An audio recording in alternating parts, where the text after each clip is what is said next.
Hi everyone, thank you very much for stopping by and returning to the Old World. Firstly, I would like to wish you a slightly belated but very much happy New Year. I know 2023 has been tough for an awful lot of people, with real world pressures mounting considerably, and hopefully we'll be looking at a year ahead where those pressures begin to ease.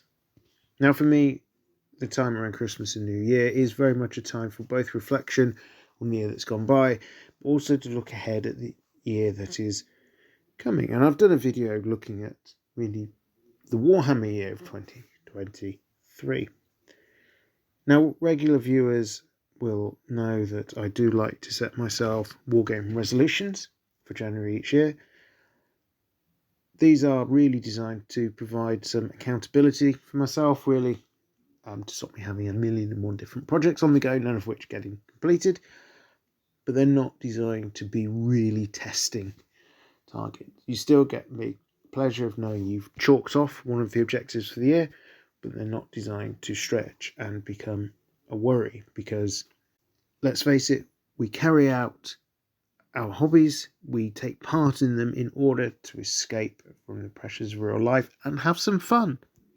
In the past year, I had looked to complete the core of my dwarf army for Warhammer Old World and get the main infantry line done. That was successful, and I also was looking to paint up a Necromunda gang.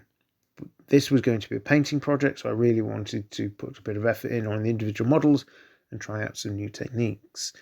As part of that, I discovered really the joy of stippling as use of a highlight technique, and used a few new weathering things in order to get some desired results. So weathering powders and also streaking grime.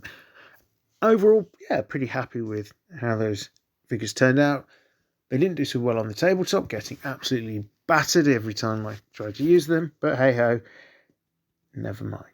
So what about 2024? What am I looking to do this year? Well, we're expecting Warhammer Old World to be released pretty imminently, and I would like to have choice about the army I use, so I'd want to get a new fantasy army up and running. So my target in 2024 is, by the end of it, to have 2 armies of 2,000 points.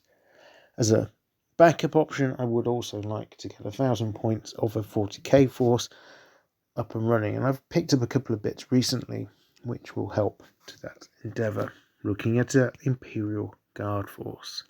Outside of resolutions, what does 2024 foretell? Well, we know that Warhammer Old World is going to be released, and this is something I'm really excited about, and it's something that we've been looking forward to as a community for quite a number of years now.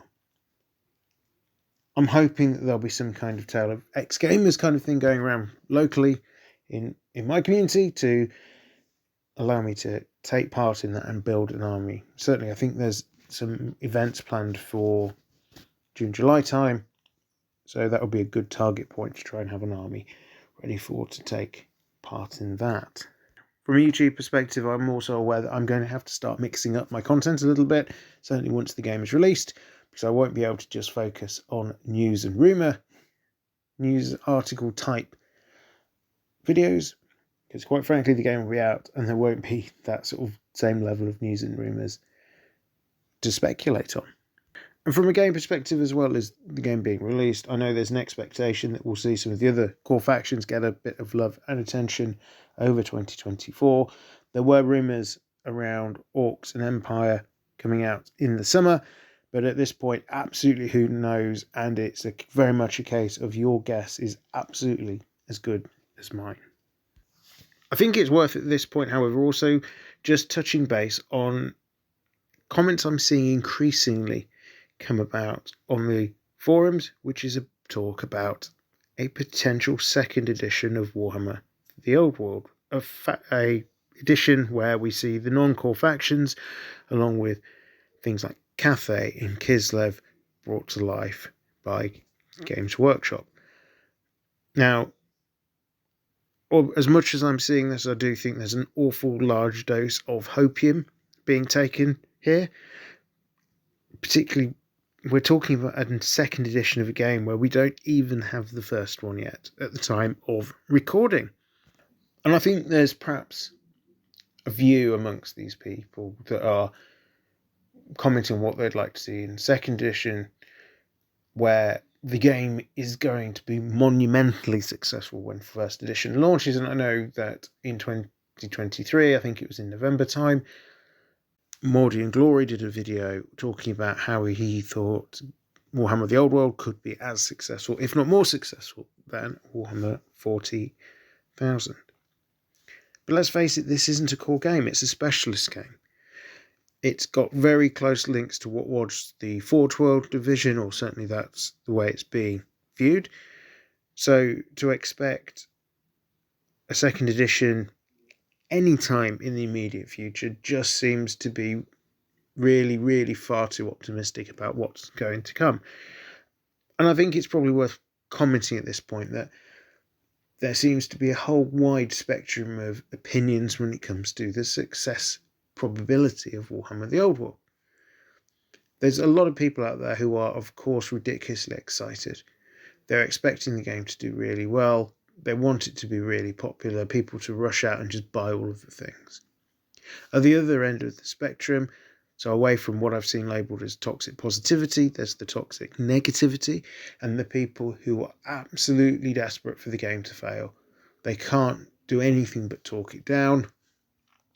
Whereas I think the truth is definitely going to be somewhere in the middle. Now, for me, I'll put my hand up and say Warhammer has a lot of nostalgia value for me, so I would like it to be successful. But looking through the various bits of information that we've had, and when I've commented on them, I have tried to balance the positivity with elements where I've looked at and gone, I'm not too sure about this. Maybe this aspect of the game isn't for me. Maybe this aspect of the aesthetic isn't for me. But overall, I'm hoping it's successful enough to maintain the support from Games Workshop to keep it going forward and to really allow the development of other factions, hopefully relatively soon, certainly with the core factions, but just to keep momentum moving forward at some pace rather than the game ceasing to exist a few months after launch. So there we have it, my initial thoughts for 2024 and my wargame resolutions. Now, one of the things I would be interested to hear are whether you set yourself wargame resolutions. If not, why not? If so, what do you value about them? And if you have set yourself some wargame resolutions, do let me know what they are. Are they challenging resolutions, or are they things you should be able to tick off at a fairly steady rate? All that remains for me to say is thank you for listening. I am Return to the Old World. Here's to the game being released. Have a great day.